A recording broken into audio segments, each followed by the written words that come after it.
Today we will study Vijayanagar and Bahmani kingdom. This chapter is important for exams but also interesting. So let's break down this chapter step by step in simple way. Now first of all, disintegration of Tughlaq Empire. Vijayanagar और Bamni kingdom करने से पहले हमें ये देखना पड़ेगा कि Tughlaq empire का डिसइंटीग्रेशन क्यों हुआ. Disintegration of Tughlaq empire mean Tughlaq empire slowly break down apart into many small kingdoms. Tughlaq empire सबसे पहले छोटे छोटे स्मॉल किंगडम्स में टूट गया.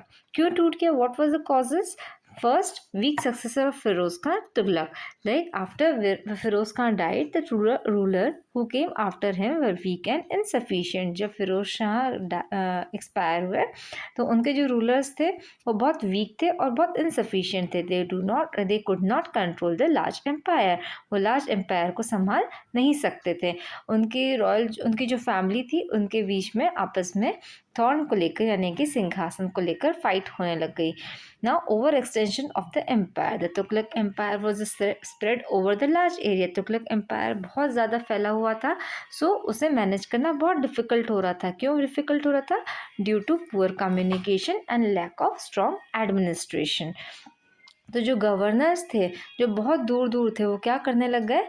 अपने खुद ही इंडिपेंडेंटली एक्ट करने लगे. मतलब वो खुद का अलग से एक रीजनल किंगडम बनाकर वो खुद ही डिसाइड करने लग गए. वो खुद ही अपना खुद के डिसीजंस लेना स्टार्ट कर दिए उन्होंने. Failed experiment of Mohammad Tughlaq. तो कौन कौन से फेल्ड एक्सपेरिमेंट थे? Token currency experiment failed. People lost trust in the government. जो उनकी टोकन करेंसी का जो एक्सपेरिमेंट था वो फेल हो गया था. इसके कारण लोगों ने उन पर से विश्वास कम कर दिया था. जब उनकी कैपिटल दौलताबाद शिफ्ट हुई तो तब वो फेल हो गए. तो कॉजेज सफरिंग एंड कन्फ्यूजन. इसके कारण क्योंकि जब जैसे कैपिटल शिफ्ट हुई तो बहुत ज़्यादा सफरिंग और कन्फ्यूजन, बहुत लोगों को सफ़र करना पड़ा, बहुत कन्फ्यूजन हुई. उसके कारण वो वीक होते गए. और हाई टैक्सेस इन दोएब रीजन्स लाइक फार्मर्स रिवोल्टेड. तो बहुत ज़्यादा हाई टैक्स होने के कारण क्या करा? फार्मर्स ने रिवोल्ट करा, मतलब उनके अगेंस्ट होने लग गए.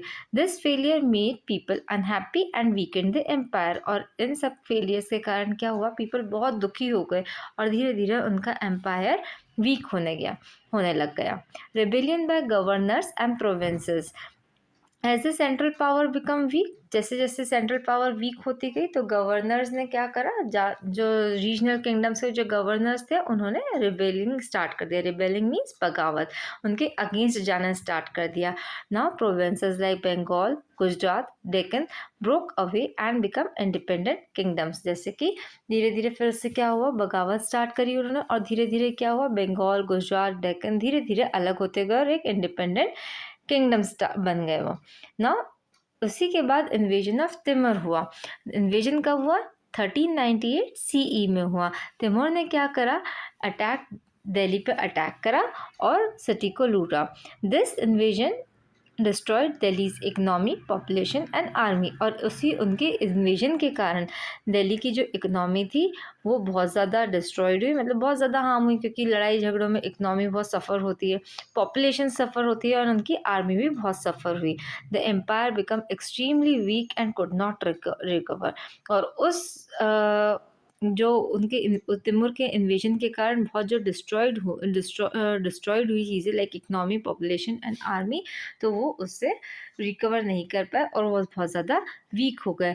उसी के बाद राइज ऑफ रीजनल किंगडम हुआ. कौन कौन से किंगडम्स राइज हुए? Vijayanagar empire and Bahmani kingdom. In next video we will study about Vijayanagar empire. Watch all the videos, as after completing the chapter we will be discussing textbook question and answers.